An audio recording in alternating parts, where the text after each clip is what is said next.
ሰግጥ የሚለው ቃል እንዳትጠቀሙ ብያቸዋለሁ። እንዳትጠቀሙ ጋይስ። ይህ ሰግጥ የሚለው ቃል እውነቴን ነው የምላችሁ በጣም ብዙ ጠላቶች ይዞ ቢመጣ አይገርማችሁ? ከምታስቡት በላይ ማለት ነው። እንግዲህ ከ2 ቀን ነው ከ3 ቀን በፊት ሰግጥ የሚለው ቃል እንዳንጠቀም ብዬ ፖስት አደረግኩኝ። ይህ ፖስት ደግሞ ከምን የመጣ ነው መሰላችሁ? ካለ መሰገጥ የመጣ ነው። ነው ስላልሰገጥኩኝ ነው ሰግጥ የሚለው ቃል አቁሙ ያልኳችሁ።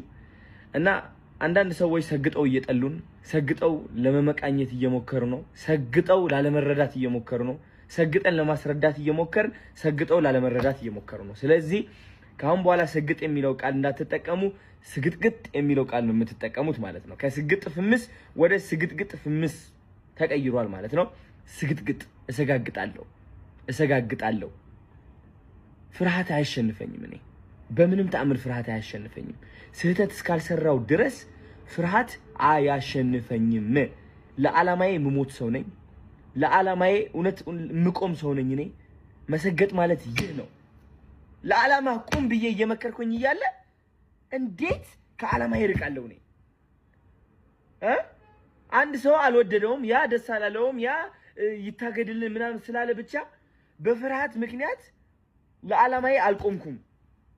እናንተ የመሰላችሁ ሰግጥ የሚለው ቃል ያቆምኩት ነው የመሰላችሁ። በቃ ሰግጥ ይኸው ሲምፕል 3 ቃላት ነው። ወደ ፍግት፣ ወደ ትግት፣ ወደ ስርት ፍምስ እንቀይረዋለን ምናምን እያላችሁ ነበር።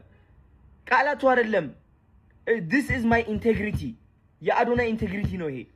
ስግጥ ማለት ትርጉም አለው። ትርጉሙ ደግሞ እኔ ሰጥቼዋለሁ። በጠላቶች ስም ደግሞ ይህ ትርጉም ሊቀየር አይችልም። 90% ሰዎች የምንስማማበት ትርጉም ነው ስግጥ ማለት። ገባችሁ? ሰግጥ እላለሁ። አሁን ደግሞ መሰገጥ ብቻ ሳይሆን መሰጋገጥ አለብን ጋይስ።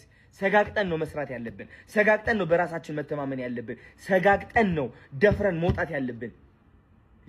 ስግጥግጥ እሰጋግጣለሁ። ስግጥግጥ ፍምስ የታባ